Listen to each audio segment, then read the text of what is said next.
I went up to the Skeena River in late September, about 40 miles past the last gas station, where the road turns to gravel and the cell signal dies.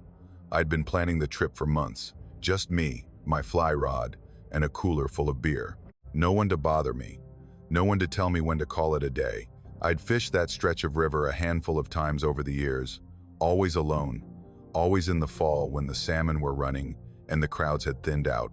It was my reset, my way of clearing my head before the long winter set in. The first day was perfect. Clear skies, cool air, and the river moving steady and smooth. I caught a few rainbows in the morning, nothing huge, but enough to keep me interested.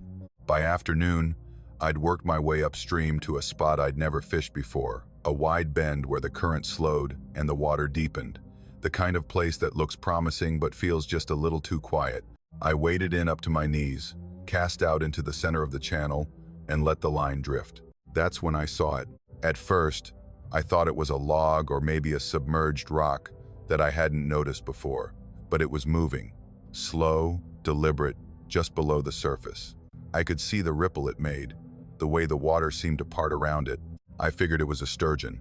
They get big up here, sometimes 8 or 9 feet long, and they've got that same kind of slow, rolling movement.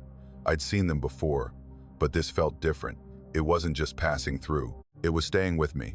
I reeled in my line and moved upstream about 20 yards, found a new spot, and cast again.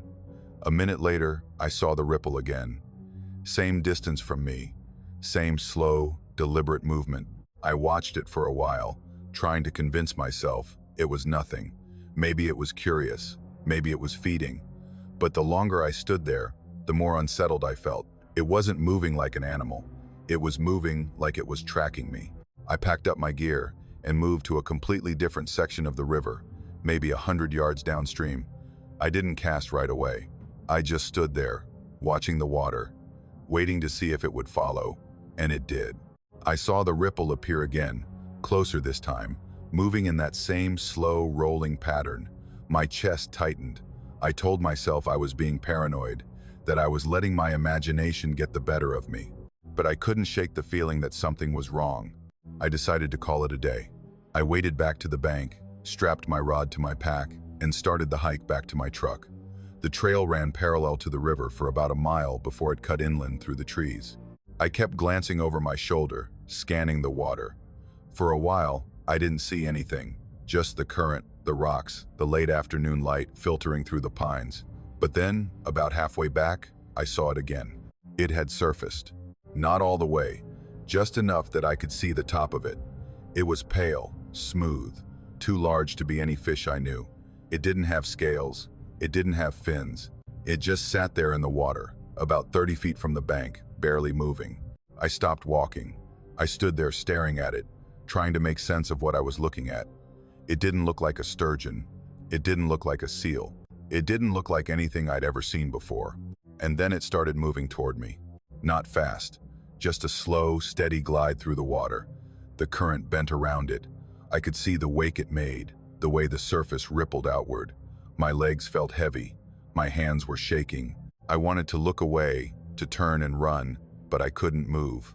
I just stood there, frozen, watching it come closer. When it was about 20 feet from the bank, it stopped. And for a few seconds, it just hung there in the water, suspended, waiting. I don't know how I knew it was looking at me, but I did. I felt it. And then, slowly, it began to sink. It didn't dive.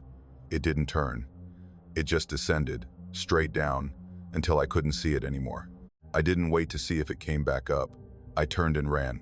I don't run. I'm not in bad shape, but I'm not a runner either. But I ran. I ran harder than I'd run in years, my pack bouncing on my back, my boots slipping on the loose gravel. I didn't look back. I didn't stop. I just kept moving, crashing through the brush, my breath coming in short, ragged gasps.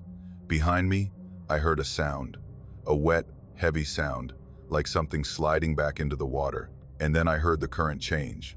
I heard it pick up speed. It was following me. I could hear it now, keeping pace with me just offshore, moving through the water faster than anything that size should be able to move. I didn't look. I didn't need to. I could feel it. I could feel the weight of it in the water, the way it displaced the current, I ran faster, my lungs burned, my legs felt like they were going to give out, but I didn't stop. I couldn't stop. The trail cut inland about a quarter mile from my truck. I veered off the riverbank and into the trees, stumbling over roots and rocks, my vision tunneling. I didn't hear the sound anymore. I didn't hear the water, but I didn't slow down. I kept running until I broke through the tree line and saw my truck sitting there in the clearing, dusty and sun-faded, and the most beautiful thing I'd ever seen. I fumbled for my keys, nearly dropped them, and yanked the door open. I threw my pack into the bed, climbed in, and locked the doors. My hands were still shaking. My heart was pounding so hard, I thought I might pass out. I sat there for a few minutes, just breathing, trying to calm down, trying to convince myself that I was safe. I started the engine and pulled out onto the gravel road, glancing in the rearview mirror as I drove away. The river was just visible through the trees, dark and still in the fading light. I didn't see anything, but I felt it. I felt it watching me leave. I haven't been back to that stretch of the Skeena since. I tell people I got busy, that I found better spots closer to home. But the truth is, I can't go back. I can't shake the feeling that if I do, it'll be waiting for me. That it's still there, moving slow and deliberate beneath the surface, waiting for someone else to notice. Sometimes, late at night, I think about what it was. I've tried to rationalize it. I've read about sturgeon, about seals, about river otters and bears and every other animal that could have been in that water. But none of them fit. None of them move like that. None of them follow you like that. And none of them surface just enough to let you see them, just enough to let you know they're watching. I used to love the river. I used to find peace out there, alone with the sound of the current and the rhythm of the cast. But now, when I close my eyes, I see that pale, smooth shape rising out of the water. I see the way it moved, the way it waited, and I wonder if it's still there, drifting just below the surface, following the current, waiting for the next person who wades in too deep and stays too long. I haven't told anyone this story. Not really. People wouldn't believe me. They'd say I saw a log, or that I let my imagination get the better of me. And maybe they're right. Maybe I did. But I don't think so. Because when I ran, I heard it. I heard it slide back into the water. I heard it pick up speed, and I felt it follow me all the way to the tree line. I sold my fly rod a few months later. I told my wife I was getting too old for it, that my knees couldn't handle the waiting anymore. She didn't push. She could tell something had changed. I think she knew I wasn't telling her everything. But she didn't ask, and I didn't offer. Every now and then, I'll see a picture of the Skeena online, someone's fishing report, or a travel blog, or a snapshot from a stranger who thought the light looked nice on the water. And every time, I zoom in. I study the surface. I look for ripples, for movement, for something pale and smooth, just below the waterline. I haven't seen it again, but I know it's there, and I know, deep down, that if I ever go back, it'll be waiting. My cousin David called me in early June and asked if I wanted to get away for a long weekend. He'd found a cabin for rent on the edge of Toba Inlet, up past Powell River, tucked into a spot so remote you had to take a logging road for the last 8 miles. No cell service, no neighbors, just us, the water, and our kayaks. I said yes before he even finished describing it. I needed the break. We both did. We drove up on a Friday afternoon, the kind of bright, clear day that makes you forget winter ever happened. The cabin sat about 30 feet back from the shore, perched on a rocky outcrop with a view straight down the inlet. It was old, probably built in the 70s, with weathered cedar siding and a sagging porch that looked like it might give out if you stepped on it wrong. But inside, it was clean enough. 2 small bedrooms, a kitchenette, a wood stove, and a table by the window that looked out over the water. The owner met us there to hand over the keys. He was an older guy, maybe 70, with the kind of face that had spent a lot of time outdoors. He showed us where the firewood was stacked, how to light the stove, and mentioned in passing that the previous tenants had left early. I asked him why. He shrugged and said something about them not liking the isolation. Then he got in his truck and left. I didn't think much of it at the time. People rent cabins like this, expecting peace and quiet, and sometimes they realize too late that they can't handle being that far from everything. It happens. We spent the first day kayaking. The inlet was stunning, the water so clear you could see 20 feet down, and the mountains rising up on either side like walls. We paddled for hours, stopping to eat lunch on a small rocky beach about 2 miles up from the cabin. We didn't see another person the entire day. Just us, a few seals, and an eagle circling overhead. It felt perfect. By the time we got back to the cabin, the sun was setting, and we were exhausted. We grilled some burgers on the porch, drank a couple of beers, and turned in early. The second night, I woke up to a sound. It was faint at first, barely noticeable beneath the sound of the water lapping against the rocks. But once I heard it, I couldn't unhear it.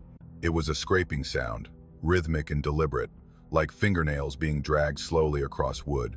I lay there for a minute, trying to convince myself it was just a branch brushing against the side of the cabin. But the more I listened, the more I realized it wasn't random. It was too steady, too measured. I got out of bed and walked to the window. The moon was nearly full, casting a pale light over the inlet. The water was black and still, not a ripple on the surface.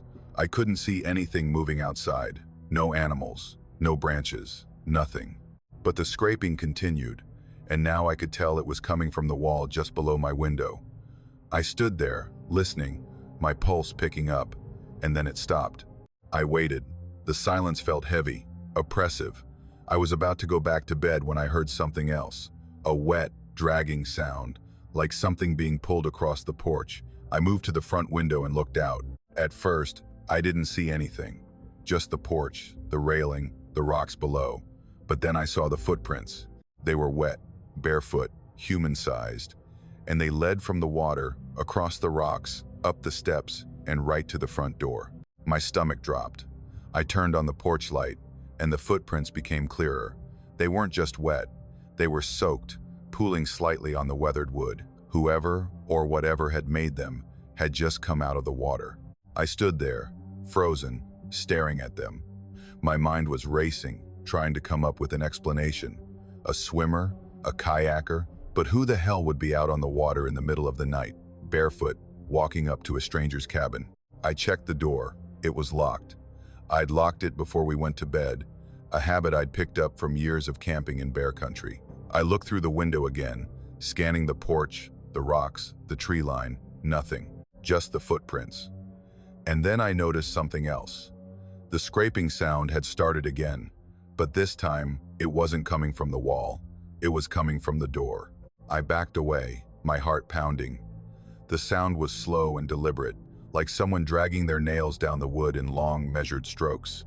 I wanted to wake David, but his bedroom was on the other side of the cabin, and I didn't want to make any noise. I didn't want whatever was out there to know I was awake. So I grabbed a flashlight from the kitchen counter and sat down at the table, keeping my eyes on the door. The scraping continued for maybe 10 minutes. Then it stopped.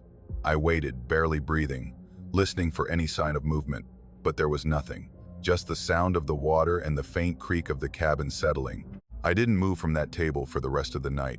I sat there, flashlight in hand, watching the door, waiting for the sun to come up. When the first light of dawn broke through the windows, I finally stood up and unlocked the door. I stepped out onto the porch, half expecting to see someone standing there. But there was nothing. The footprints were gone, completely gone. The wood was dry, as if they'd never been there at all. I checked the steps, the rocks below, the shoreline. Nothing. But when I looked at the doorframe, my blood went cold. There were scratch marks, deep ones, gouged into the wood in long, parallel lines, like something with claws or fingernails had been trying to get in. They ran from the top of the frame all the way down to the handle. I ran my fingers over them. They were fresh, rough and splintered, not worn smooth by weather or age. I went back inside and woke David. I didn't tell him everything. I just said I thought we should leave. He asked why, and I told him I didn't feel right about the place. He gave me a look, like he thought I was being paranoid, but he didn't argue. We packed up in less than an hour and loaded the kayaks onto the truck. As we pulled away, I looked back at the cabin one last time.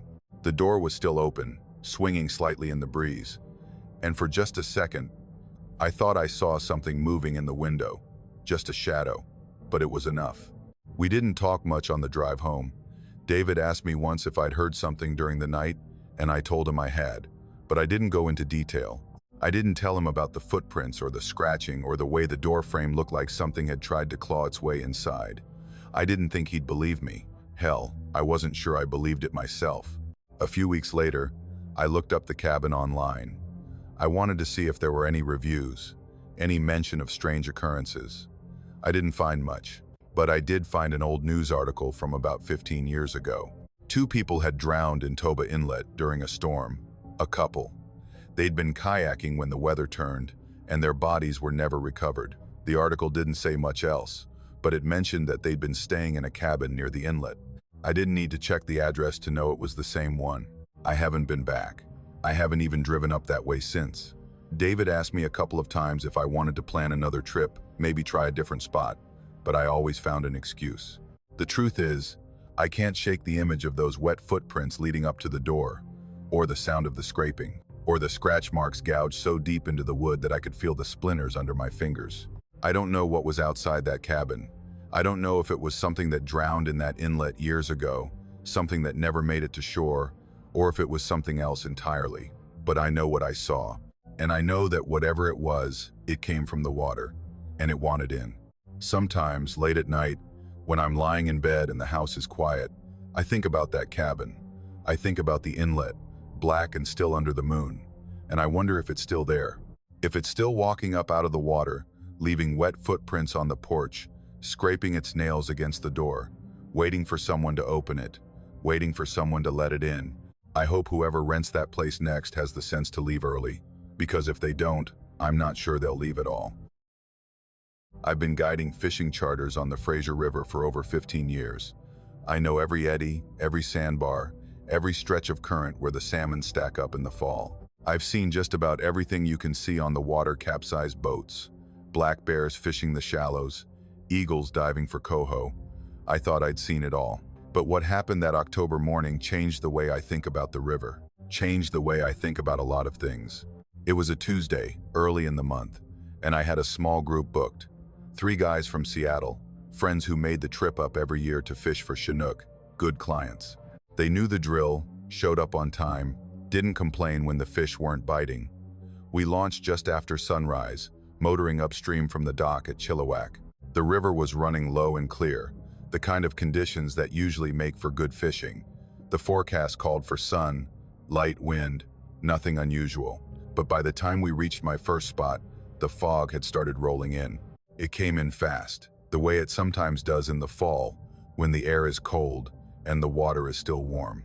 One minute we could see the far bank. The next we were surrounded by a thick, gray wall. Visibility dropped to maybe 10 feet in any direction. I killed the engine and told the guys to stay calm, that it would burn off once the sun got higher. They didn't seem too worried. One of them made a joke about it feeling like a horror movie. We all laughed. I anchored the boat and let them cast for a while, figuring we'd wait it out. That's when we heard the voice. At first, I thought it was coming from another boat. Maybe someone else had gotten caught in the fog and was calling out to get their bearings. But the voice didn't sound right. It was faint, distant, but clear enough to make out. A woman's voice. She was shouting for help. The 3 guys stopped casting and looked at me. One of them asked if I heard it too. I nodded. We all stood there, listening. The voice came again, louder this time, but still muffled by the fog. "Help, please, someone help me."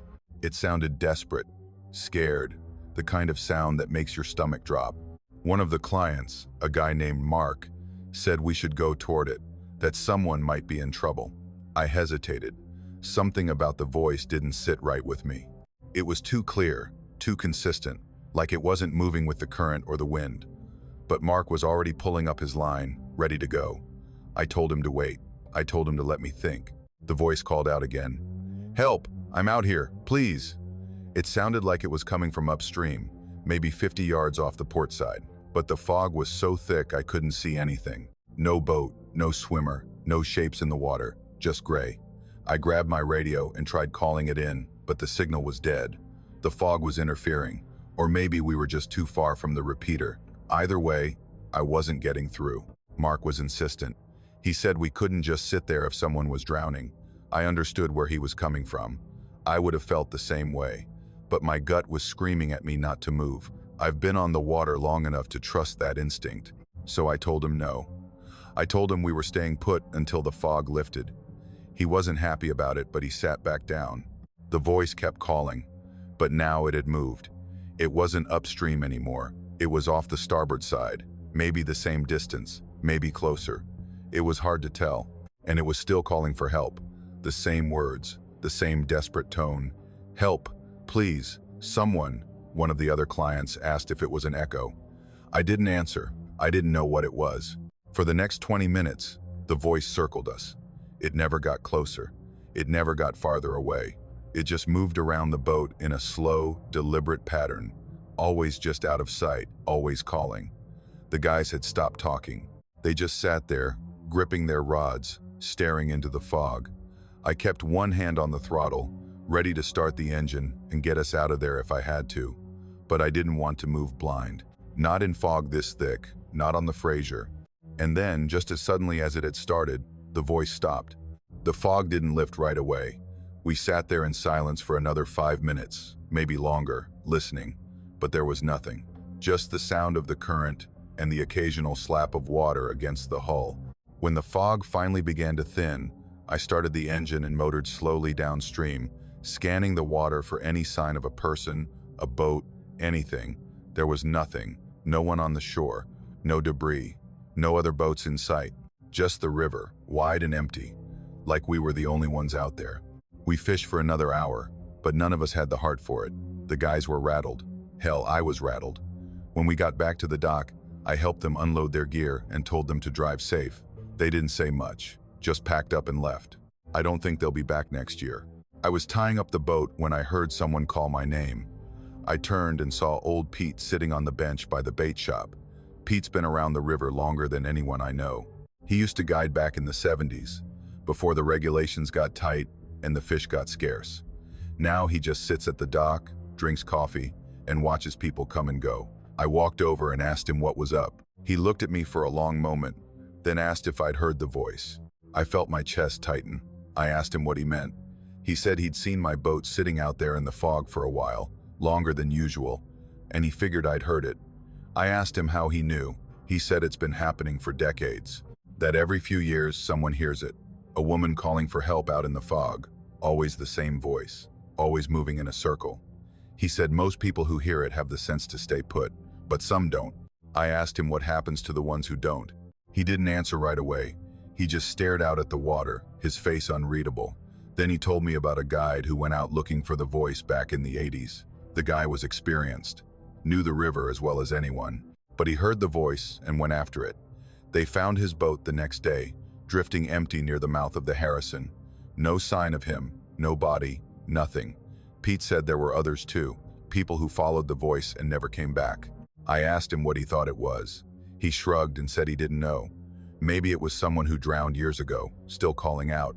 Maybe it was something else. He said the river's old, older than any of us, and it keeps its secrets. Then he stood up, patted me on the shoulder, and walked away. I haven't guided that section of the river since. I tell clients the fish are better downstream, closer to the mouth, and they believe me. But the truth is, I can't go back there. Not after what I heard, not after what Pete told me. I keep thinking about that voice, the way it circled us, the way it never got closer or farther away. I keep thinking about the guide who went looking for it and never came back. Sometimes, late at night, I'll be lying in bed and I'll hear it again. Not for real, just in my head. That same desperate voice, calling out from somewhere I can't see. And I wonder if it's still out there, moving through the fog, waiting for someone to follow it, waiting for someone who doesn't know any better. I sold my boat last month. Told my wife I was getting too old for the early mornings, the cold hands, the long days on the water. She didn't question it. She knows I don't talk about things unless I'm ready. But the truth is, I'm done with the Fraser. I'm done with the fog. And I'm done wondering what happens to the people who follow that voice. Because deep down, I think I already know. We'd been pulling deadhead logs out of the Nechako River for the better part of 2 years. Me and my buddy Carson. It was good money if you knew what you were doing. Deadheads are old logs that sank decades ago during the logging boom, back when they used to float timber downriver to the mills. They settle on the bottom, get covered in silt, and most people forget they're even there. But if you can find them and haul them up, the wood's still good. Old-growth cedar, dug fir, worth a fortune to the right buyer. We had a small barge, some heavy chain, and a winch we'd rigged ourselves. It wasn't fancy, but it worked. We'd done it maybe a dozen times by then. Always the same routine. Scan the riverbed with sonar, mark the coordinates, drop the chain, hook it, and pull it up. Sometimes it came easy. Sometimes it took hours. But we always got it in the end. This time felt different from the start. We'd picked up a signature on the sonar about 2 miles upstream from our usual spot. It was big, maybe 40 feet long, sitting in about 20 feet of water. Perfect size. Carson was excited. He said if it was cedar, we'd clear $3 grand easy. We motored the barge out to the coordinates and dropped anchor. The water was murky that day, darker than usual, and the current was strong. I didn't like it, but Carson was already gearing up, getting the chain ready, and I didn't want to be the one to call it off over a bad feeling. We dropped the chain and started the winch. At first, it felt normal. The chain went taut, the winch groaned, and we could feel the weight of the log resisting. But then it started to feel wrong. It was heavier than it should have been. Way heavier. Carson said maybe it was waterlogged worse than usual, or maybe there was debris caught on it. We kept pulling. The winch strained, the barge tilted slightly, and the chain dug into the wood railing. I told Carson we should let it go, that it wasn't worth it, but he wanted to see it through. He said we'd come this far. It took us nearly an hour to get it close to the surface. The whole time, it kept snagging on something below. We'd pull, it would move a few feet, then it would catch again. Every time it caught, the chain would jerk, and the whole barge would shudder. I kept looking over the side, trying to see what was down there, but the water was too dark. I could just make out the vague shape of the log, a long shadow rising slowly toward us. When we finally got it close enough to the surface, Carson leaned over the railing to get a better look. I saw his face change. He went pale, his jaw went slack, and he stepped back without saying a word. I looked over the side, and that's when I saw it. There was a body tangled in the roots, or what was left of one. It was old, waterlogged. The skin had turned a grayish white, bloated and slick, and the clothes had mostly rotted away. But the worst part, the part I'll never forget, was the expression. The mouth was open, wide open, like it had been screaming. The eye sockets were empty, just dark hollows, but the jaw was stretched so far, it looked like it might have dislocated. The arms were wrapped around the roots, fingers locked in place, like the person had been holding on when they went under, like they'd been trying to pull themselves up. I couldn't look away. I just stood there staring, my mind trying to make sense of what I was seeing. Carson was next to me, breathing hard, his hands gripping the railing. Neither of us said anything for a long time. Finally, Carson pulled out his phone, realized there was no signal, and told me we needed to get to shore and call it in. We left the log where it was, still hooked to the chain, and motored back to the dock. Carson called the RCMP from the payphone at the marina. They said they'd send someone out. It took them nearly 3 hours to arrive. By the time they got there, the sun was starting to set, and the whole thing felt even more surreal. They brought a recovery team, divers, and a couple of officers who asked us a lot of questions. How long had we been pulling it? Did we touch the body? Did we recognize it? We told them everything we knew, which wasn't much. They went out to the barge and brought the log the rest of the way up. I didn't go with them. I didn't want to see it again. Carson stayed with the officers and gave his statement. I sat in my truck, staring at the river, trying not to think about the way the mouth had been open, the way the fingers had been locked around the roots. A few days later, the RCMP came back to talk to us. They said the body had been in the water for years, at least 5, maybe more. They couldn't identify it. No dental records matched, no missing persons reports lined up, nothing. They said it was possible the person had drowned and gotten caught in the roots, and the log had just carried them along the riverbed until we hauled it up. They thanked us for calling it in and said they'd keep the case open, but I could tell they didn't think they'd ever figure out who it was. I tried to put it out of my mind. I went back to work. Carson and I didn't talk about it much, but about a week later, I started having the dreams. It's always the same. I'm underwater. The water is dark, so dark I can't see more than a few feet in front of me. I'm tangled in roots, thick, heavy roots that wrap around my arms, my legs, my chest. I can see the surface above me, a faint shimmer of light, but I can't reach it. I try to pull myself up, but the roots hold me down. And then I feel hands, cold, slick hands, grabbing at my ankles, my wrists, pulling me deeper. I can't see who they belong to. I just feel them, pulling, until I can't hold my breath anymore. And then I wake up. It happened every night for 2 weeks. I couldn't sleep, I couldn't eat. I'd lie in bed, staring at the ceiling, dreading the moment I'd close my eyes. Carson said I looked like hell. He asked if I wanted to talk to someone, maybe see a doctor, but I didn't know what I'd say. That I was having nightmares about the body we found, that I could still see the mouth, stretched open, screaming.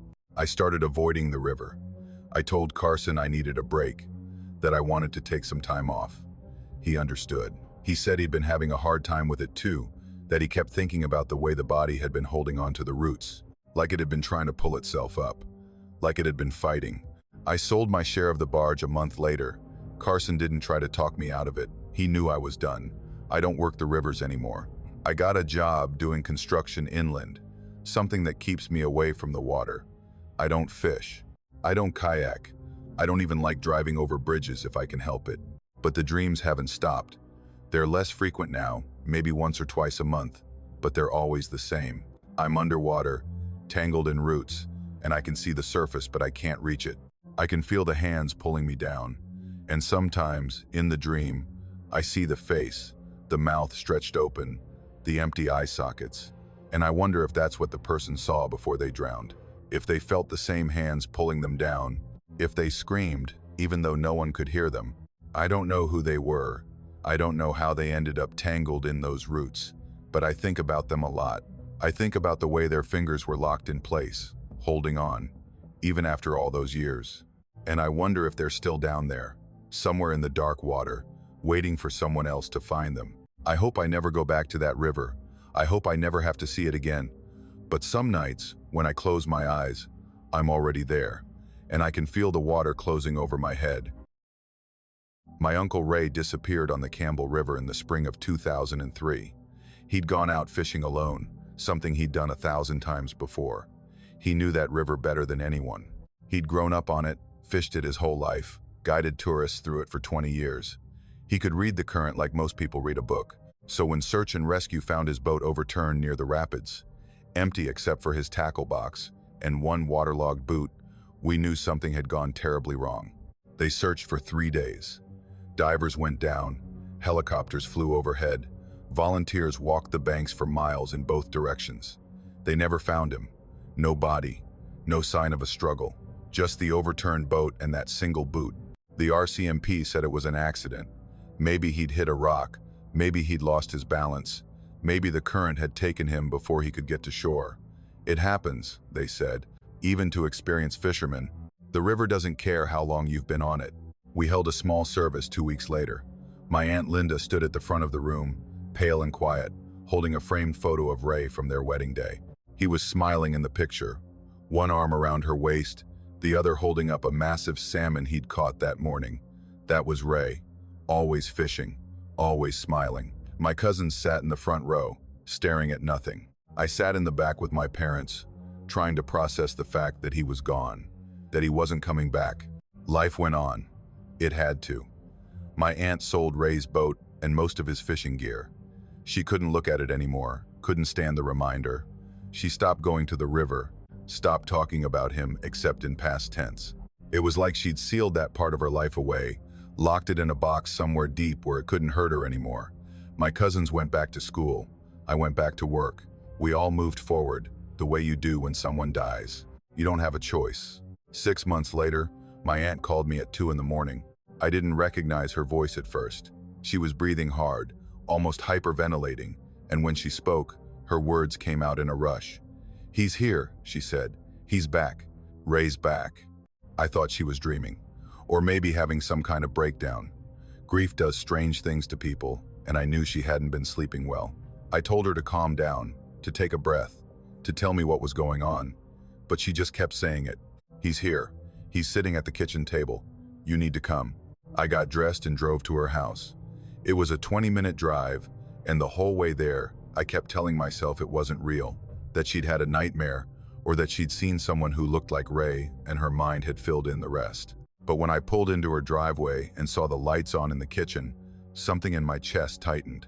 I knocked on the door. She opened it immediately, still in her nightgown, her face pale and drawn. She didn't say anything. She just stepped aside and pointed toward the kitchen. I walked in slowly, half expecting to see nothing. But he was there. Ray was sitting at the kitchen table. He was soaking wet. Water dripped from his hair, pooled on the floor beneath his chair, soaked into the fabric of his clothes. He was barefoot. His feet were pale and pruned, like he'd been in the water for hours. And he didn't move. He just sat there, staring straight ahead at nothing, his hands resting flat on the table in front of him. I said his name, Ray. He didn't respond, didn't blink, didn't even twitch. I walked closer, my heart pounding, and crouched down so I was at eye level with him. His eyes were open, glassy, unfocused. His skin was pale, almost gray, and when I reached out and touched his arm, it was ice cold. Not just cool, cold, like he'd been submerged in freezing water. I looked back at my aunt. She was standing in the doorway, her arms wrapped around herself, shaking.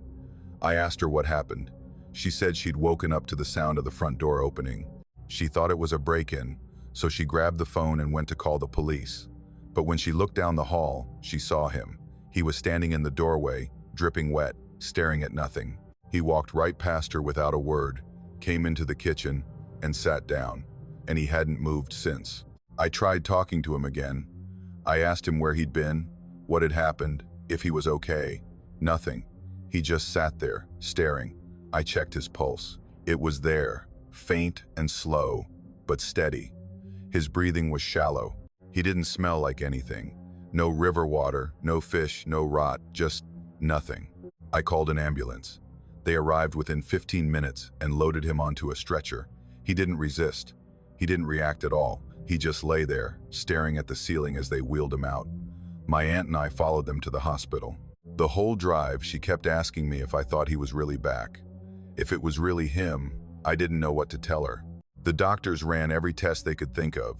Blood work, CT scans, MRIs, everything. Physically, there was nothing wrong with him. His organs were functioning. His vitals were stable. He had no injuries, no signs of trauma, no infections. But he didn't respond to anything. He didn't speak. He didn't eat. He didn't drink. He just lay in the hospital bed, staring at the ceiling, his hands resting on top of the blanket. They kept him for observation for 3 days. Neurologists came in and examined him. Psychiatrists tried to get him to respond. They shone lights in his eyes, tested his reflexes, asked him questions. Nothing. One doctor told us it looked like catatonia, but he couldn't explain why. Another said it might be some kind of severe trauma response, that maybe Ray had survived the accident, but experienced something so overwhelming that his mind had shut down. But no one could explain how he'd survived 6 months in the river, or where he'd been, or how he'd walked back to the house without anyone seeing him. On the 4th day, they released him. There was nothing more they could do. My aunt brought him home and set him up in the guest room. She tried feeding him, but he wouldn't eat. She tried talking to him, but he wouldn't respond. He just sat in the chair by the window, staring out at nothing. Sometimes she'd wake up in the middle of the night and find him standing in the hallway, dripping wet again, even though he hadn't been near water. She'd lead him back to his room, and he'd sit down in the chair and go still. I visited every day. I tried everything I could think of to get him to respond. I brought photo albums, old fishing gear, his favorite foods. I played recordings of his voice from old home videos. Nothing worked. He just sat there, cold and silent, like a statue. My cousins stopped coming after the first week. They couldn't handle it. They said it didn't feel like their dad anymore, that he was gone, and whatever had come back wasn't him. A week after he came home, he disappeared again. My aunt woke up in the middle of the night and found his room empty. The front door was wide open. She ran outside and saw him walking down the street, barefoot, heading toward the river. She called after him, but he didn't stop. She ran after him, grabbed his arm, tried to pull him back, but he kept walking. She said it was like trying to stop a freight train. He didn't acknowledge her. He didn't even look at her. He just kept moving, slow and steady, toward the water. By the time she called me, he was already gone. I drove to the river and met her there. We found his clothes on the bank, neatly folded, stacked on top of a flat rock. His shirt, his pants, his socks, everything except his shoes, which he hadn't been wearing. The water was moving fast, dark and cold under the moonlight. We stood there for a long time, staring at the current, waiting for something, waiting for him to surface, but he never did. Search and rescue came out again. They searched for 2 days. They didn't find anything. No body, no trace, just like before. My aunt moved away a month later. She said she couldn't stay in that house anymore, that she kept hearing footsteps in the hallway at night, that she'd wake up and smell river water, even though all the windows were closed. She sold the house and moved to Alberta to be closer to her sister. She doesn't talk about Ray anymore. When I try to bring it up, she changes the subject. It's like he never existed. But I can't forget. I can't stop thinking about the way he looked sitting at that kitchen table, the way his skin felt, the way his eyes stared at nothing. I've tried to make sense of it. I've read about hypothermia, about near-death experiences, about people who survive trauma and come back different. But none of it fits, because Ray didn't survive. He drowned in that river. I know he did. Whatever came back to my aunt's house wasn't him. It was something else. Something that looked like him, moved like him, but didn't speak, didn't eat, didn't feel. Sometimes, late at night, I think about him walking into the water that second time. I think about the way my aunt described it, the way he just kept moving, slow and steady, like he was being pulled. And I wonder if he's still out there, if he's still walking along the bottom of the Campbell River, cold and silent, waiting for something, waiting to come back again. I don't fish anymore. I used to love it, but I can't go near the river now. I can't shake the feeling that if I do, I'll see him, standing on the bank, dripping wet, staring at nothing. And I don't know what I'd do if that happened. I don't know if I'd run, or if I'd walk toward him, or if I'd just stand there frozen waiting to see what he wanted. I hope I never find out. I worked the late ferry crossing on Francois Lake for 3 years, before the night everything changed.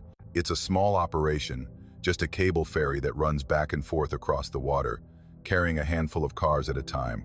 Most nights, especially in the off-season, it's quiet. You get a few locals heading home, maybe a logging truck or two, but after 10 o'clock, the traffic drops to almost nothing. I didn't mind. I liked the solitude. Just me, the hum of the engine, and the dark water stretching out on all sides. November is the worst time of year on that lake. The days are short, the nights are long, and the fog rolls in thick and heavy, settling over the water like a blanket. You can't see more than a few feet in front of you sometimes. The ferry runs on a cable system, so visibility doesn't really matter, but it makes the crossing feel longer, slower, like you're drifting through nothing. It was a Friday night, just past 11, when the truck rolled on. I was standing by the ticket booth, half asleep, when I heard the engine. I looked up and saw headlights cutting through the fog. A pickup truck, older model, dark blue or maybe black. It was hard to tell in the dim light. It pulled onto the deck and stopped near the front, right where most people park. The driver didn't get out, didn't roll down his window, didn't even look at me. I walked over to collect the fare. The ferry's free after midnight, but before that, we still charge. I knocked on the window. The guy inside didn't move. He was staring straight ahead, hands on the wheel, expressionless. I knocked again, a little louder this time. Still nothing. I figured maybe he was tired, or maybe he just didn't want to talk. Some people are like that. So I stepped back, made a note of the truck, no passengers, single vehicle, and started the crossing. The engine hummed to life, and the ferry began to move. The cable pulled us slowly across the lake, the water dark and still beneath us. I stood at the railing, watching the fog drift past, listening to the rhythmic clunk of the cable turning. It's a sound I'd heard 1,000 times, familiar and steady. But something felt off that night. I couldn't put my finger on it. The air felt heavier, colder, like the temperature had dropped 10 degrees in the span of a few minutes. Halfway across, the engine stalled. I froze. That never happens. The ferry runs on a diesel engine that's been serviced regularly for years. It's built to handle the crossing in all kinds of weather. But the engine sputtered once, coughed, and then went silent. The only sound left was the water lapping against the sides of the ferry and the faint creak of the cable swaying in the current. I radioed the operator on the other side, a guy named Tom, who'd been working the lake even longer than I had. I told him the engine had died and that I was going to check it out. He said to take my time, that he'd wait. I grabbed my flashlight and headed toward the engine compartment at the back of the ferry. It's a small space, cramped and greasy, but I knew it well enough to troubleshoot most problems. I spent maybe 5 minutes down there, checking the fuel lines, the battery connections, the usual suspects. Everything looked fine. I tried restarting it, and after a few tries, it coughed back to life. I let out a breath I didn't realize I'd been holding and climbed back up onto the deck. That's when I noticed the truck was gone. I stood there, staring at the empty spot where it had been parked. My mind went blank for a second, like it couldn't process what I was seeing. I walked to the front of the ferry, looked around, checked the other side. Nothing. The truck was just gone. No tire marks, no sign it had ever been there. I looked over the railing, half expecting to see it sinking into the water, but the surface was calm. No ripples, no splash, no sound. I radioed Tom again, my voice shaking. I told him the truck was gone. He asked me what I meant, and I said it again. The truck that rolled on, it's not here anymore. There was a long pause. Then he said no truck had arrived on his side. I told him that wasn't possible, that it had to be there, that maybe it had driven off while I was below deck. He said he'd been watching the whole time. No vehicles had come off the ferry. I searched the deck again, this time more frantically. I checked every corner, every possible place a truck could have gone. I even looked in the water, shining my flashlight down into the black depths. But there was nothing, just darkness.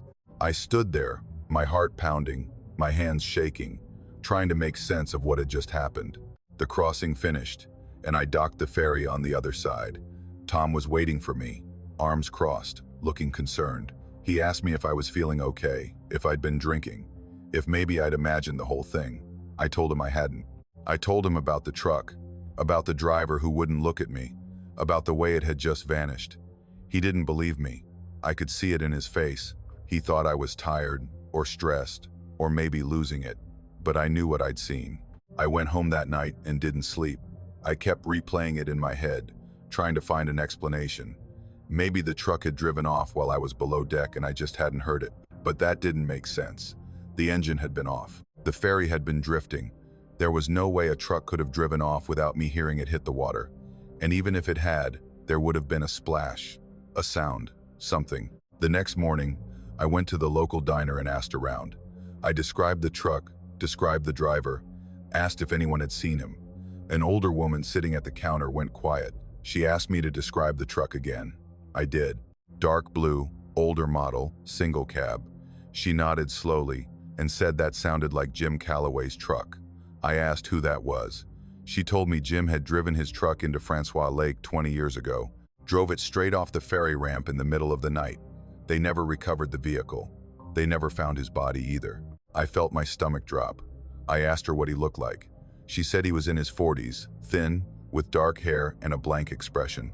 She said people who'd seen him that night said he looked like he was in a trance, like he wasn't really there. I didn't know what to say. I just sat there, staring at my coffee, trying to process what she was telling me. I went back to the ferry that night, but I couldn't shake the feeling that something was wrong. Every time a vehicle rolled on, I'd check the driver, check the make and model, check to make sure it was real. I started keeping a log, writing down every car, every truck, every detail. I didn't tell anyone.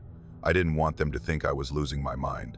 But the fear was always there, gnawing at the back of my thoughts.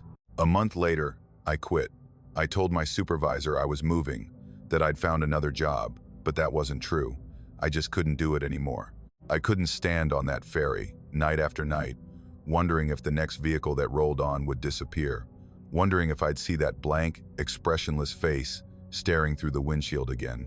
I still live near Francois Lake. I see the ferry crossing sometimes when I drive past. Its lights cutting through the fog, the cable pulling it slowly across the water. And every time I see it, I think about that night. I think about the truck that vanished. I think about Jim Calloway, driving into the lake 20 years ago. And I wonder if he's still out there, if he's still making that crossing over and over, trapped in some loop he can't escape. I don't know if what I saw was real. I don't know if it was a ghost or a hallucination or something else entirely. But I know what I felt that night. I felt the cold. I felt the weight of the silence. And I felt the certainty, deep in my gut, that whatever had been on that ferry with me wasn't alive. I haven't been back on the water since. I don't plan to. Some people think I'm crazy. Some people think I made the whole thing up. But I know what I saw. And I know that whatever's out there on Francois Lake, it's still crossing. Still waiting. Still looking for something. I just hope it's not looking for me. I went up to the Bridge River in early September, just outside Lillooet, looking for a quiet place to camp and clear my head. I'd been going through a rough patch work stress, a relationship that had fallen apart, the usual weight that builds up when you don't deal with things. I needed solitude. I needed the kind of silence you can only find in the backcountry, miles from cell towers and traffic and people who want something from you. So I packed my tent, threw some gear in the truck, and drove out to a spot I'd heard about from a friend, a small clearing near the river, tucked back off the logging road, where nobody goes unless they're looking for it. The drive took most of the day. The road turned to gravel about 20 miles outside town, then to dirt, then to something that barely qualified as a road at all. I passed a few old cabins, boarded up and forgotten, and a couple of faded no trespassing signs nailed to trees. But I didn't see another vehicle, didn't see another person. Just the forest closing in around me and the river running fast and dark through the canyon below. I set up camp in the late afternoon, pitched my tent near the tree line where I had a view of the water. The clearing was small, maybe 30 feet across, bordered by thick pines and a steep drop-off that led down to the river. It was perfect, isolated, quiet, the kind of place where you could hear yourself think. I built a small fire, cooked some dinner, and sat there watching the sun go down, the light turning the water from blue to gold to black. By the time full dark settled in, I was starting to relax for the first time in weeks. The fire crackled softly. The river murmured in the distance. The stars were coming out, sharp and clear in the September sky. I poured myself a drink and leaned back in my camp chair, letting the tension drain out of my shoulders. This was exactly what I needed. That's when I saw the lights. At first, I thought it was a reflection, maybe the moon on the water, or a campfire from another site downstream. But the more I looked, the more I realized it wasn't coming from above. It was coming from below, deep below the surface. I stood up and walked to the edge of the drop-off, squinting down at the river. The lights were there, unmistakable now, pulsing slowly in the darkness, not bright, but visible.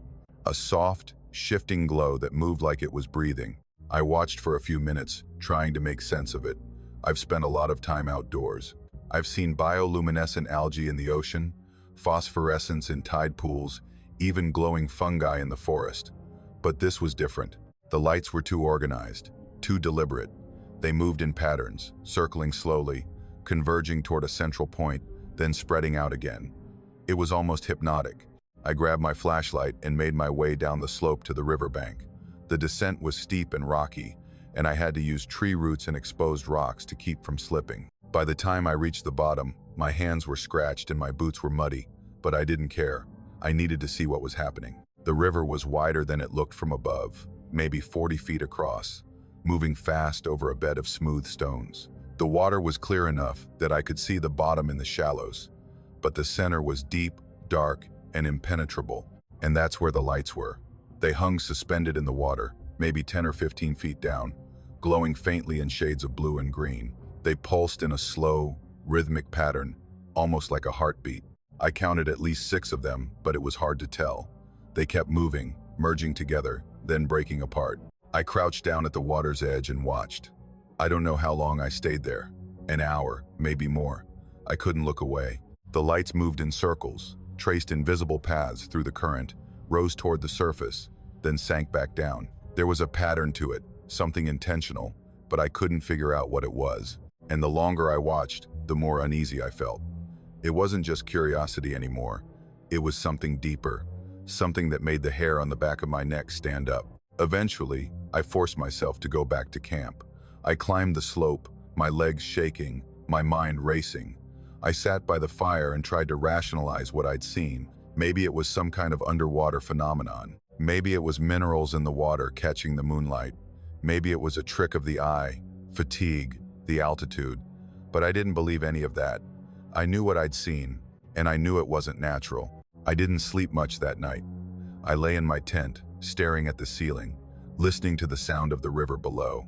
Every time I closed my eyes, I saw those lights pulsing in the darkness. I kept telling myself it was nothing, that I'd figure it out in the morning, but I couldn't shake the feeling that I'd seen something I wasn't supposed to see.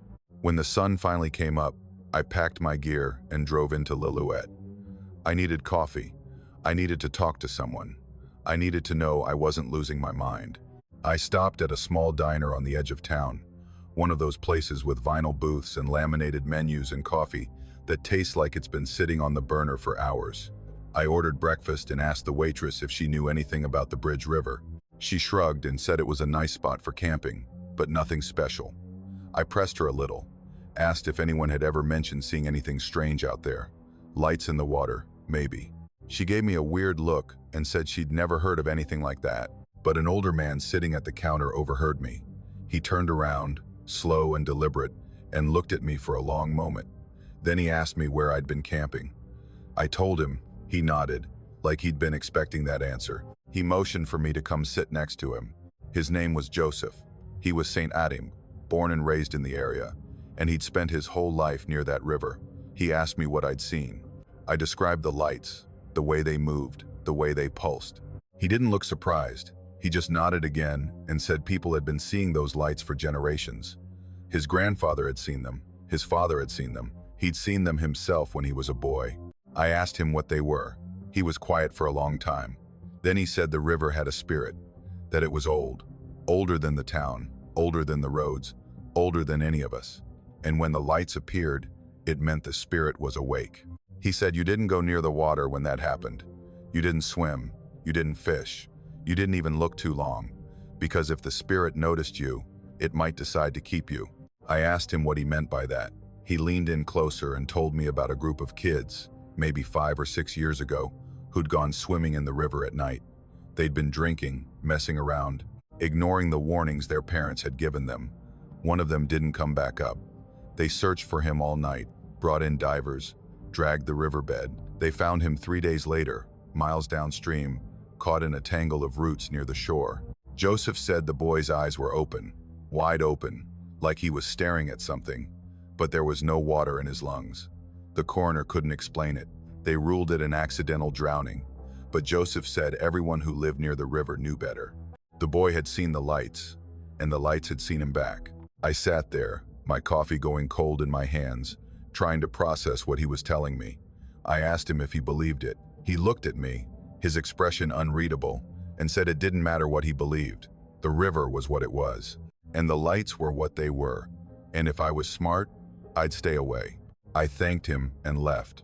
I got in my truck and drove back toward the city, but I couldn't stop thinking about what he'd said, about the boy with no water in his lungs, about the lights that moved like they were alive, about the river that had a spirit older than memory. I haven't been back to the Bridge River since. I tell people I got busy, that I found other places to camp, but that's not the truth. The truth is, I'm afraid. I'm afraid of what I saw. I'm afraid of what it means, and I'm afraid that if I go back, the lights will still be there, waiting. Sometimes, late at night, I think about that boy. I think about him swimming in the dark water, laughing with his friends, not knowing that something was watching him from below. I think about the moment he realized something was wrong. The moment the lights got closer. The moment he opened his mouth to scream and nothing came out.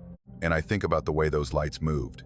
Slow and deliberate, circling, converging, like they were hunting. I don't know what they are. I don't know if they're some kind of natural phenomenon or something else entirely, but I know they're there, and I know they're waiting. And I know that whatever's in that river, it's been there a long time, long enough to have a name, long enough to have a memory, long enough to know when someone's watching. I won't camp near the Bridge River again. I won't go near the water at night. And if I ever see those lights again, I'll turn around and walk the other way. Because Joseph was right. The river has a spirit. And some things, once they notice you, don't let go. I bought the boat off a guy in Prince George in early May, just before the fishing season really kicked off. I'd been looking for something cheap and reliable, something I could take out on the Nechako River without worrying too much about scratching it up or leaving it at the boat launch overnight. I found the listing on Craigslist. 14-foot aluminum boat, decent condition, motor not included. The price was low enough that I figured there had to be something wrong with it, but when I drove out to look at it, it seemed fine. A few dents, some scratches along the bottom, but nothing major. The hull was solid, no leaks, no cracks. The seller was a middle-aged guy, maybe late 40s, with graying hair and the kind of tired eyes that come from not sleeping well for a long time. He didn't say much, just showed me the boat, answered my questions with short, clipped responses, and said he didn't need it anymore. I asked him why he was selling it so cheap. He shrugged and said he just wanted it gone. I didn't push. I figured maybe he'd upgraded, or maybe he'd lost interest in fishing. People sell things for all kinds of reasons. I paid him in cash, loaded the boat onto my trailer, and drove home. The first time I took it out was on a Saturday morning, about a week after I bought it. The weather was perfect. Clear skies, calm water, just enough of a breeze to keep the bugs down. I launched at one of the public access points on the Nootka, a spot I'd been going to for years. The river was running high from the spring melt, but not dangerously so. I paddled out into the current, set up my rod, and settled in. It felt good to be on the water again. About an hour in, I noticed something on the inside of the hull. Handprints, small ones, like a child's, pressed into the aluminum. They were faint, smudged, but unmistakable. I leaned closer, frowning. There were maybe 4 or 5 of them, clustered together near the bow, all facing inward, like someone had been sitting in the boat, bracing themselves against the hull. I ran my fingers over them. They felt slightly tacky, like they'd been made with wet hands that had left a residue behind. I figured the seller's kid had been playing in the boat before he sold it. Maybe they'd had wet hands, or maybe they'd been eating something sticky. It didn't seem like a big deal. When I got home that afternoon, I scrubbed the inside of the hull with soap and water, making sure to get every inch of it clean. The handprints came off easily. I didn't think about them again. The next time I took the boat out, the handprints were back. I saw them as soon as I loaded my gear. Same spot, same size, same inward-facing orientation. My stomach dropped. I stood there, staring at them, trying to make sense of it. I'd scrubbed the boat clean. I'd dried it thoroughly. There was no way those prints should still be there, unless someone had been in my garage, unless someone had touched the boat again. But that didn't make sense. My garage was locked. I lived alone. No one had access. And even if someone had gotten in, why would they put handprints back in the exact same spot? I told myself I must have missed them the first time. That maybe the soap hadn't been strong enough, or maybe the residue had seeped into the metal somehow. I scrubbed them again, harder this time, using a stronger cleaner. They came off. I inspected the hull carefully, running my hands over every inch of it. Nothing. It was spotless. 2 weeks later, I took the boat out again. The handprints were back. This time, I didn't scrub them off right away. I just stared at them, my chest tight, my mind racing. They were exactly the same. Same size, same position, same faint, smudged quality. I took a photo with my phone, zoomed in, studied every detail. They looked real. They looked like someone had pressed their small, wet hands against the inside of the hull and then pulled them away, leaving behind the faint outline of their palms and fingers. I started asking around. I didn't want to seem crazy, so I kept it casual. I mentioned to a few people at the boat launch that I'd bought a used aluminum boat from a guy in Prince George. Asked if anyone knew him, or if they'd heard anything about the boat. Most people just shrugged. But one older guy, someone I'd seen around the river for years, gave me a strange look. He asked me what the guy looked like. I described him. The older guy nodded slowly and said he thought he knew who I was talking about. He told me the guy's name was Richard. Said he used to fish the Nootka all the time, years ago. But then something happened and he stopped coming around. The older guy didn't know the details, just that it had been bad. Something about his daughter.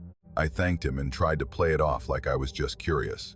But my hands were shaking as I walked back to my truck. That night, I looked Richard up online. It didn't take long to find what I was looking for. A news article from 5 years ago. A local girl, 8 years old, had drowned in the Nootka River. She'd been out fishing with her father when their boat capsized. The father survived. The daughter didn't. Her body was recovered 3 days later, caught in a tangle of branches about 2 miles downstream. Her name was Emma. I felt sick.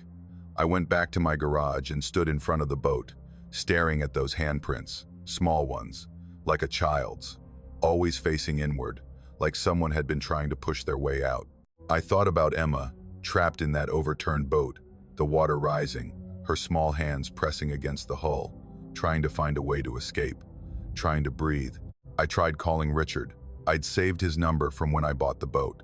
The call went straight to voicemail. I tried again the next day, and the day after that, he never answered. I left messages, asked him to call me back, said I had some questions about the boat. Nothing. After a week, I stopped trying. I couldn't use the boat anymore. Every time I looked at it, I saw those handprints. I saw Emma's small hands pressing against the aluminum, desperate and terrified. I couldn't take it out on the water. I couldn't even stand to have it in my garage. I thought about selling it, but I couldn't bring myself to pass it on to someone else. I thought about scrapping it, but that felt wrong too, like I'd be destroying evidence of something, like I'd be erasing Emma. So I decided to sink it. I drove out to a remote section of the Nechako, a spot where the river was deep and the current was slow. It was late in the evening, just before dark. I didn't want anyone to see me. I loaded the boat onto the water, paddled out to the middle of the river, and started drilling holes in the hull. The aluminum was thin, and the drill bit went through easily. I made 6 holes, evenly spaced, big enough that the water would rush in and pull the boat down. I climbed out and swam back to shore, watching as the boat filled with water. It sank slowly, the bow dipping first, the stern following, until it disappeared beneath the surface. I stood there on the bank, soaking wet, shivering in the cold air, watching the ripples spread out and fade. I told myself it was over, that I'd done the right thing, that Emma could rest now. But I don't know if that's true. I don't know if sinking the boat helped her, or if it just made me feel better. I don't know if those handprints were real, or if they were some kind of residue, some chemical reaction in the aluminum that I didn't understand. I don't know if Emma's spirit was somehow connected to that boat, or if I just let my imagination run wild after reading that news article. What I do know is that I still think about those handprints. I think about the way they were always in the same spot, always facing inward, like someone had been trapped and trying to get out. I think about Emma, 8 years old, out on the river with her father, excited to be fishing, not knowing that she had less than an hour to live. I think about Richard, selling that boat 5 years later for next to nothing, desperate to get rid of it, unable to even look at it without remembering what happened. I wonder if he saw the handprints too. I wonder if that's why he sold it so cheap. I wonder if he scrubbed them off, over and over, only to have them come back every time. I wonder if he tried to explain it to someone, or if he kept it to himself, afraid of what people would think. I wonder if he's still haunted by it, or if getting rid of the boat gave him some kind of peace. I haven't been back to the Nechako since I sank the boat. I tell people I've been busy, that I've found other places to fish, but that's not the truth. The truth is, I can't stand to be near that river anymore. I can't look at the water without thinking about Emma, sinking beneath the surface, her hands reaching up, trying to find something to hold on to. I can't hear the sound of the current without imagining her small voice, calling for her father, begging for help that never came. I sold my fishing gear a few months later. Rods, tackle, everything. I told my friends I was taking a break, that I needed to focus on other things. They didn't question it, but I know the real reason. I know I can't go back out on the water. Not after what I saw, not after what I felt. Sometimes, late at night, I think about that boat. I think about it lying on the bottom of the Nechako, covered in silt and algae, slowly being claimed by the river. I think about those handprints, still there on the inside of the hull, preserved in the cold, dark water.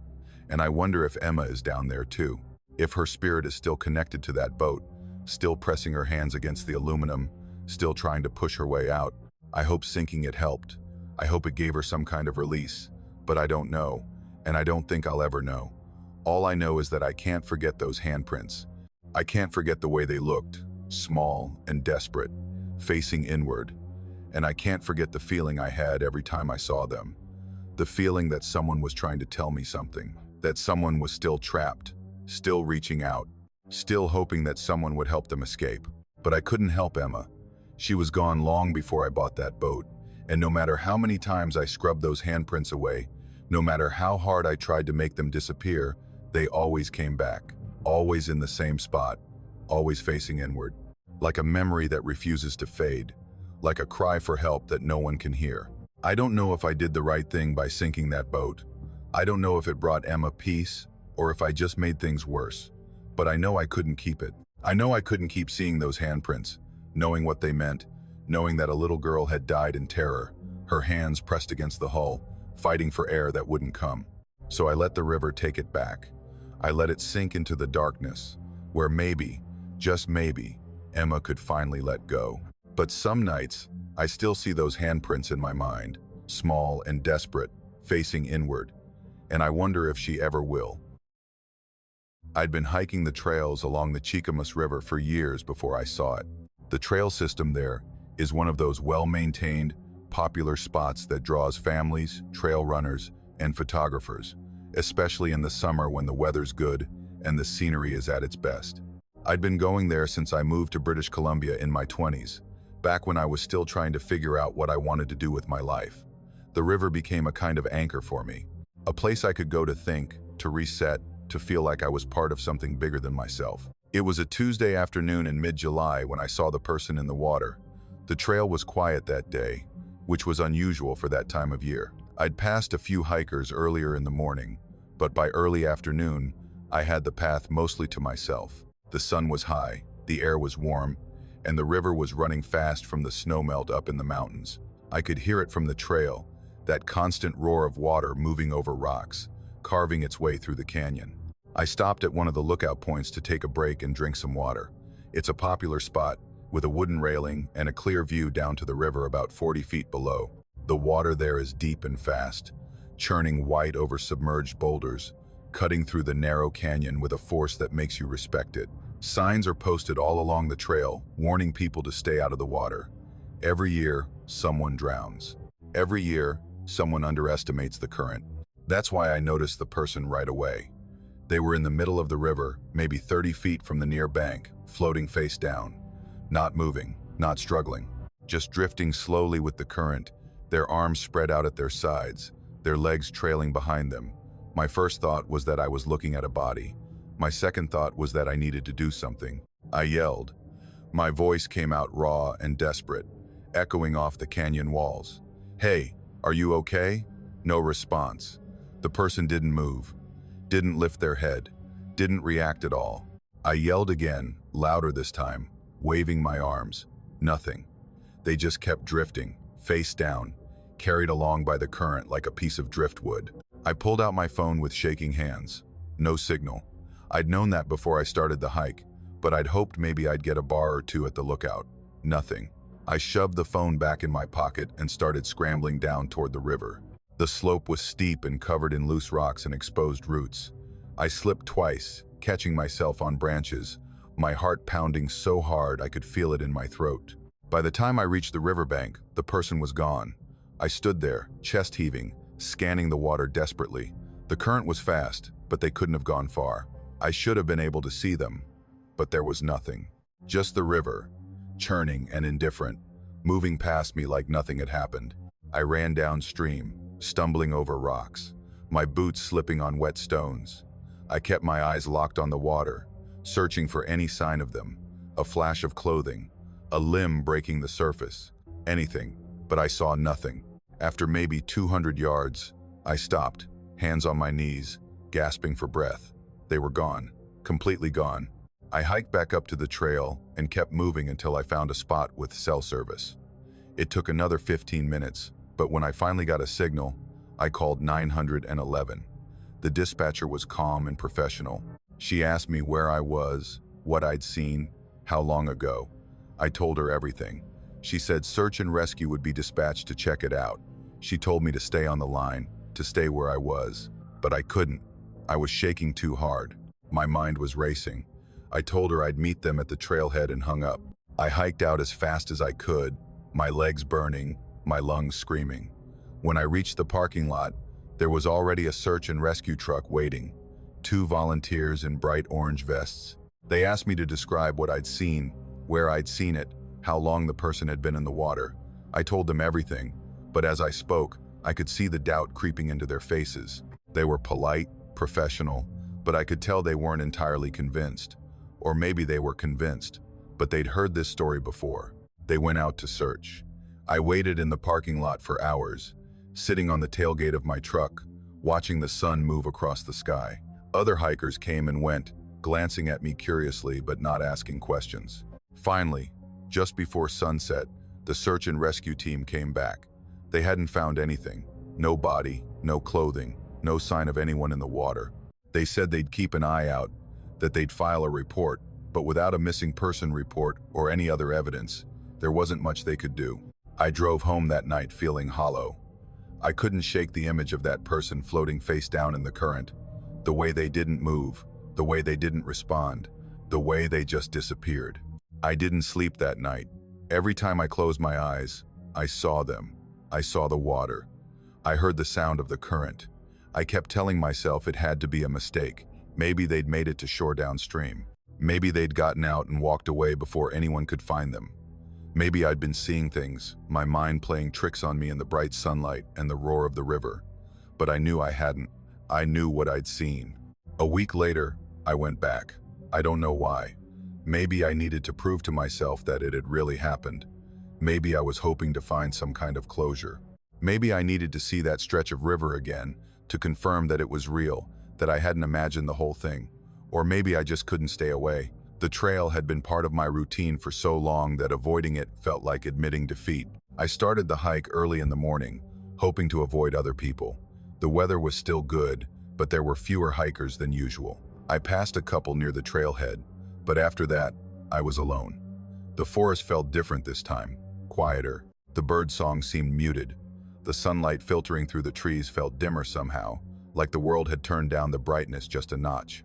I reached the same lookout point where I'd been before. I stood there, gripping the railing, staring down at the river. My chest felt tight. My hands were sweating. And that's when I saw them again. Same spot, same position, face down in the middle of the current, arms spread out, drifting slowly downstream.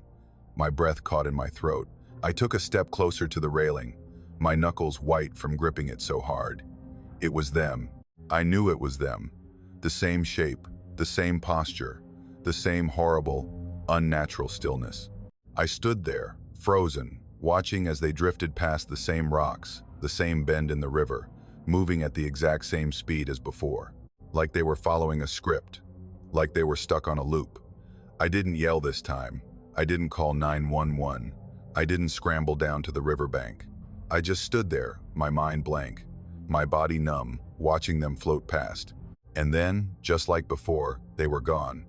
One moment they were there, drifting in the current, and the next moment the water was empty. No splash, no disturbance, just gone. I don't know how long I stood there. It could have been minutes, it could have been an hour. But eventually, I turned around and walked back to the trailhead. I didn't look back. I didn't run. I just walked, one foot in front of the other, my mind blank and buzzing at the same time. I haven't been back to the Chickamus River since. I tell people I got busy, that I found other trails, that I'm exploring new areas. But that's not the truth. The truth is, I can't go back. I can't stand on that lookout and watch that person drift past again, knowing there's nothing I can do, knowing that no one will find them, knowing that they'll just keep floating, day after day, week after week, stuck in that same stretch of water. I've tried to research it. I've looked for stories about drownings in the Chickamus, about missing persons, about unexplained sightings. I found a few articles. A man drowned there in the late 90s. A teenager went missing in 2004. A kayaker got trapped under a logjam in 2011. But none of the details matched. None of the descriptions fit what I saw, and in most cases, the bodies were eventually recovered. I started looking into older records, digging through archives and local history sites. I found mentions of drownings going back decades. The Chickamus has always been dangerous. The current is deceptive. The water is cold. People underestimate it, and they pay the price. But I couldn't find anything that explained what I saw. No pattern, no connection. Just a long list of tragedies, spread out over years, each one unique and final. I thought about reaching out to the search and rescue team again, asking if they'd had other reports of sightings in that area. But I didn't. I knew what they'd say. They'd tell me it was probably debris, or a shadow, or my imagination filling in the gaps. And maybe they'd be right. Maybe I did imagine it. Maybe the stress of seeing it the first time imprinted the image so deeply in my mind that I hallucinated it the second time. But I don't think so. I know what I saw, both times. And I know it was in the exact same spot, in the exact same position, moving in the exact same way, like a recording playing on a loop. Like the river itself had captured that moment and was replaying it over and over, waiting for someone to notice. Sometimes, late at night, I think about that person. I think about who they were, what happened to them, why they're still there, and I think about the fact that I saw them twice. Same spot, same position, same moment frozen in time. Like the river was trying to tell me something, or like something in the river was trying to get my attention. I wonder how many other people have seen them, how many hikers have stood at that lookout and watched someone floating face down in the current, only to have them disappear before they could do anything. How many 911 calls have been made? How many search and rescue missions have come up empty? How many people have gone back like I did and seen them again? And I wonder what would happen if I went back a third time. If I stood at that lookout and waited, would they appear again? Would they drift past in the exact same way? Or would something be different this time? Would they look up? Would they reach out? Would they try to tell me something? I don't think I'll ever find out, because I'm not going back. I can't. The thought of standing on that trail, watching that person float past again, knowing I can't help them, knowing they're trapped in some loop, I don't understand, it's too much.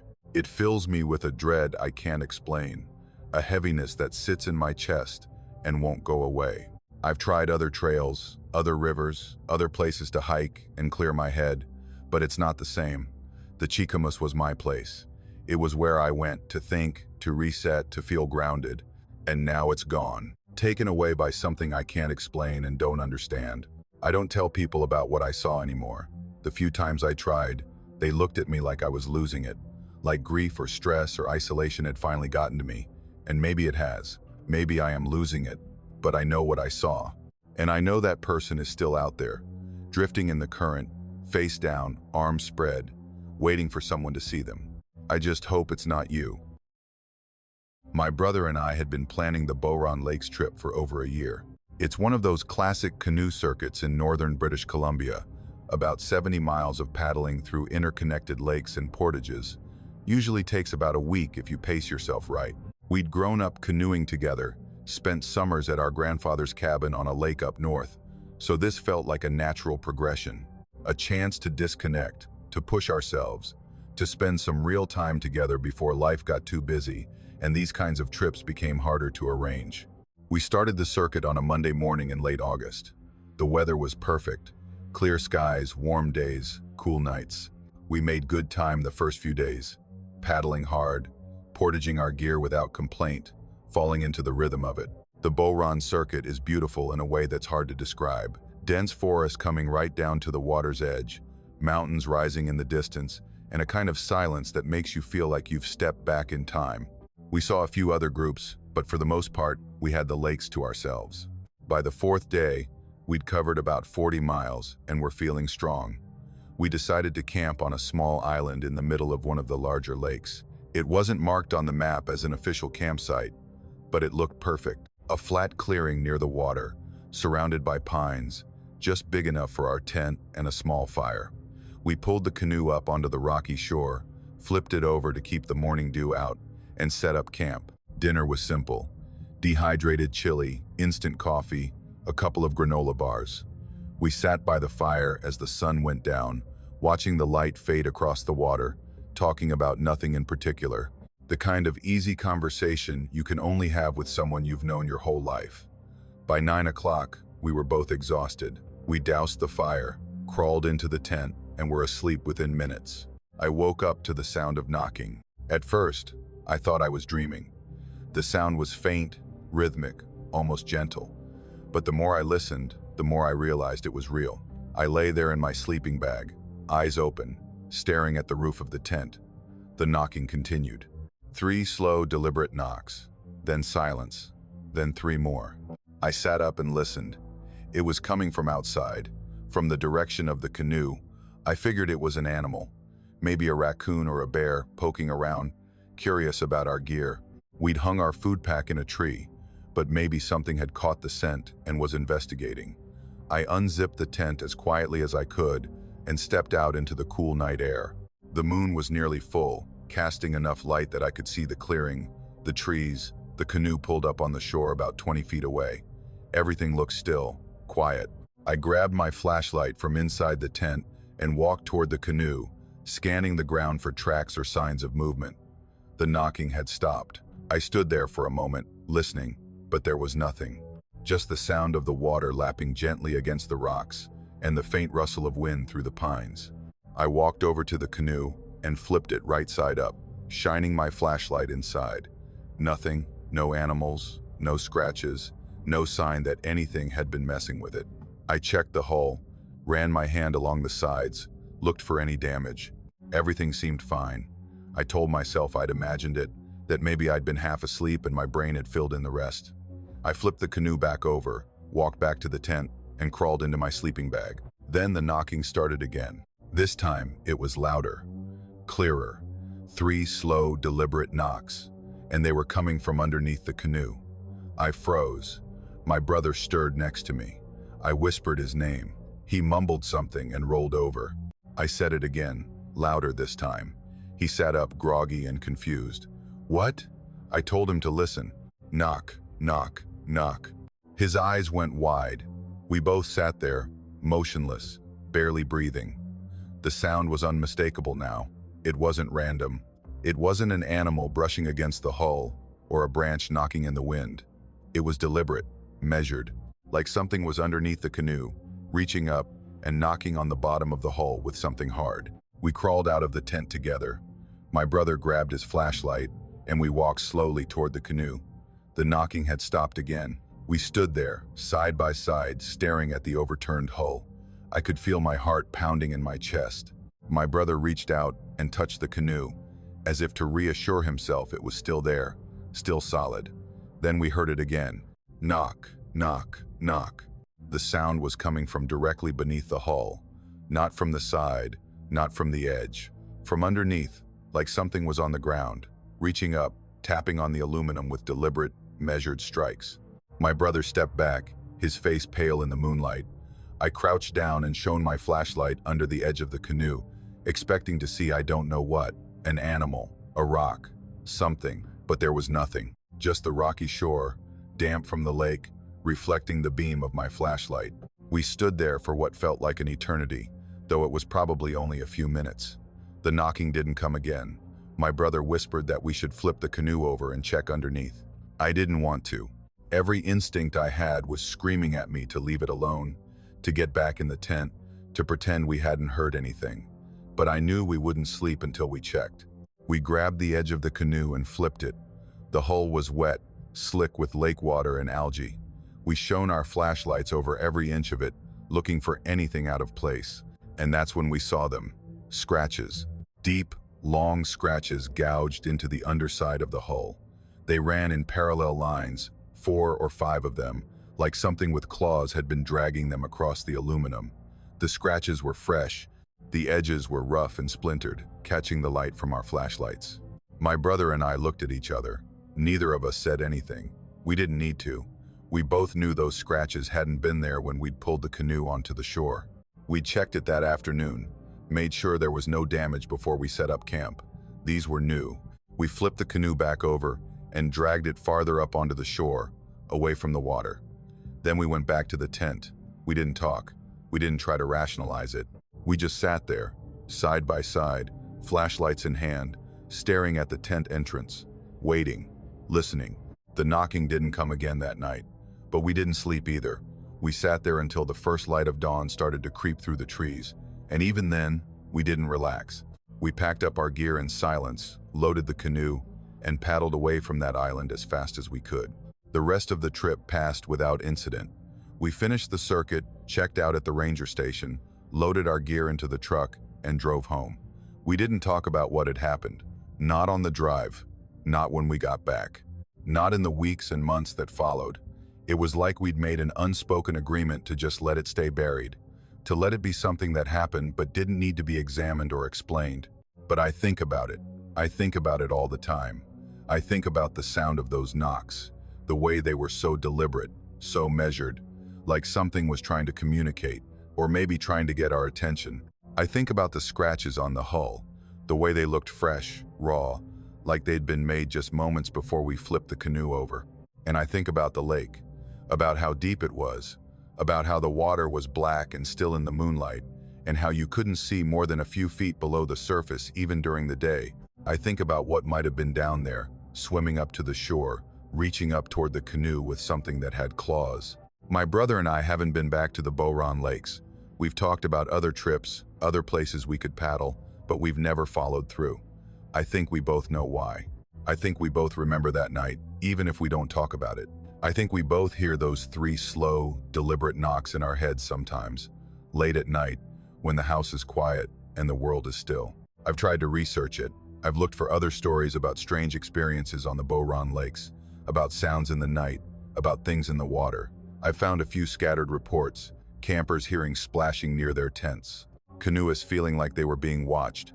One person claimed they saw something large moving just below the surface, something that didn't look like a fish or a beaver or any animal they recognized. But nothing concrete, nothing that explains what we heard, nothing that explains those scratches. I've thought about going back, about camping on that same island, bringing better equipment, recording the sounds if they happen again, but I know I won't, because deep down, I don't want to know what made those knocks. I don't want to see what left those scratches. I don't want to confirm that something was underneath that canoe, something that came up out of the water in the middle of the night, something that wanted in. Some things are better left unexplained. Some sounds are better left unheard, and some lakes are better left alone. I still have the canoe. It's in my garage, covered with a tarp, gathering dust. I haven't used it since that trip. My brother asked me once if I was going to get rid of it, sell it, or donate it or something. I told him I was thinking about it, but I haven't. I don't know why. Maybe because getting rid of it would feel like admitting what happened, like acknowledging that those scratches are real, that the knocking was real, that whatever was underneath the canoe that night was real. Or maybe I keep it because some part of me still wants to go back, to test myself, to see if I have the courage to paddle out to that island again, to pull the canoe up onto the shore, to lie in my tent and wait for the knocking to start, to see if it would happen again, to see if I could face it this time. But I know I won't, because I remember the way those knocks sounded, slow, deliberate, patient, like whatever was making them had all the time in the world, like it was waiting for something, and I don't want to be there when it finally gets what it's waiting for. I've told this story to a few people over the years. Most of them listen politely, then offer explanations. It was probably a beaver, or a bear, or the thermal expansion of the aluminum hull in the cool night air, or maybe just the stress of being in the wilderness, my mind playing tricks on me. And maybe they're right. Maybe there's a perfectly rational explanation for everything that happened that night. But I don't think so, because I felt it. I felt the deliberateness of those knocks. I saw the freshness of those scratches, and I know deep in my gut that something was underneath that canoe, something that came up from the water, something that reached up and knocked 3 times, slow and deliberate. And I know that whatever it was, it's still out there, still swimming in those deep black waters, still waiting, still knocking. I just hope the next person who hears it has the sense to leave, to pack up their camp and paddle away as fast as they can, because some things you don't investigate, some sounds you don't answer, and some knocks you just don't open the door to. Even if the door is the bottom of your canoe,